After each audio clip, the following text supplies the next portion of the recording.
안녕하십니까, 이지PNF입니다. 우리가 오늘 살펴볼 내용은 스트로크 환자의 초기 환자들의 이 자세에 관해서 여러분들과 좀 이야기를 나눠보도록 하겠습니다. 그래서 급성기 환자의 초기 자세 관리의 중요성에 대해서 설명해드리겠습니다.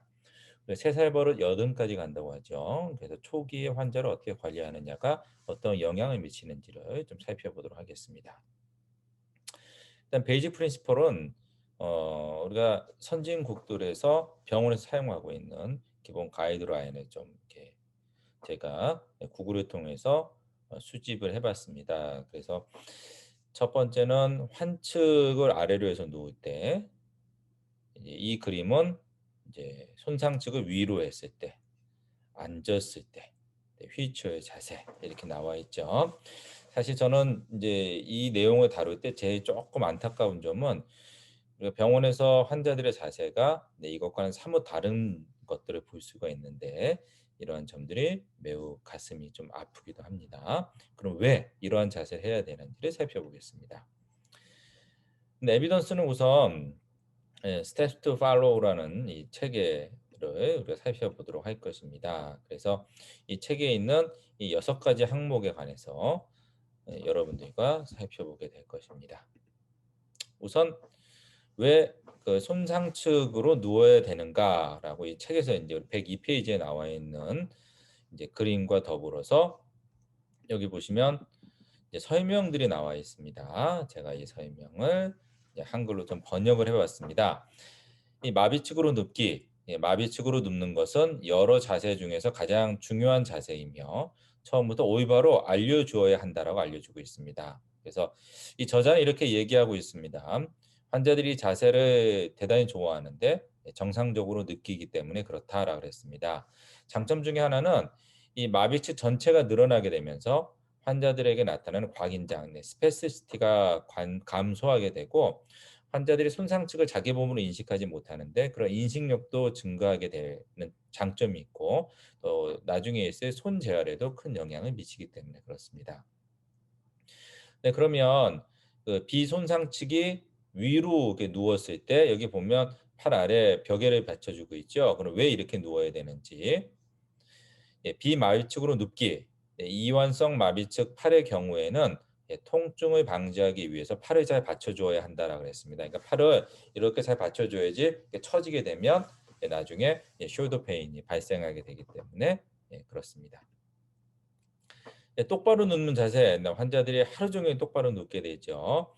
똑바로 누울 때도 이 마비측의 팔 밑에 이 벽에를 받쳐주게 있는 포지션이 나와 있습니다. 그런데 저자는 이 똑바로 누워 있는 자세에서 바로 누운 자세는 가능한 한 최소로 하는 것이 좋다. 그 이유는 비정상적인 반사를 유발할 수 있는데 긴장성 목 반사와 긴장성 미로 반사를 유발하기 때문이다라고 그랬습니다. 그러면 이 긴장성 목 반사와 긴장성 미로 반사가 무엇입니까? 그걸 또 보여드리겠습니다.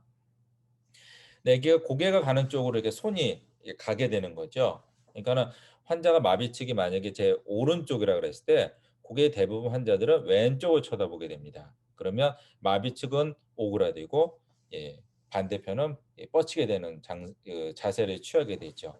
환자가 이 자세를 오래 취하게 되면 어떻게 되겠습니까? 강직이 더 증가하게 되는 특징이 되게 되죠. 두 번째로는 이게 미로 반사인데요. 고개를 젖히게 되면 손이 앞으로 뻗치게 되고요. 고개를 숙이게 되면 팔이 오그라들게 됩니다. 근데 고개를 숙이게 되면 팔이 오그라들면서 여기 이 그림처럼 다리를 뻗치게 되는 그 자세를 취하게 되죠. 뉴로사이언스에서 설명하고 있는데 다음으로 이제 휠체어 자세를 보겠습니다. 우리가 요새 TV에 보시는 바른 자세에 대해서 굉장히 많이 이야기하고 있죠. 환자에게 바른 자세가 중요하다면 일반인에게 바른 자세가 중요하다면 환자에게는 당연히 바른 자세를 취하게 되겠죠. 그래서 보기 좋은 자세가 환자에게 좋은 자세입니다. 환자분들에게 요게 팔 받침을 하시라고 말하면 열의 9분은 잘 안 합니다. 그 이유가 귀찮기 때문이죠. 그렇게 되면 결국 환자의 재활에 굉장히 안 좋은 영향을 미치게 됩니다. 피해야 될 자세. 우리 환자분들 병상에서 많이 누워 있죠. 이거 보면 목을 굽히고 있습니다.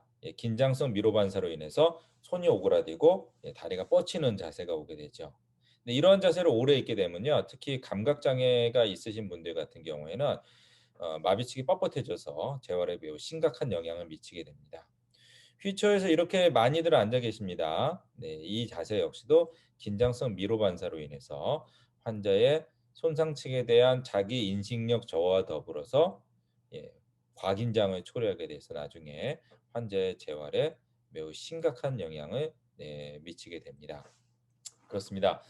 우리가 이 환자들의 자세 100번 강조해도 부족함이 없습니다. 보호자 여러분, 환자분들에게 바른 자세를 만들어 주시는 것이 환자가 빨리 집에 가게 하는 방법이라는 것을 간곡하게 말씀드리겠습니다. 그리고 치료사분들도 본인의 환자들에게 이러한 점들을 계속해서 강조해 주시기를 부탁드리겠습니다. 감사합니다.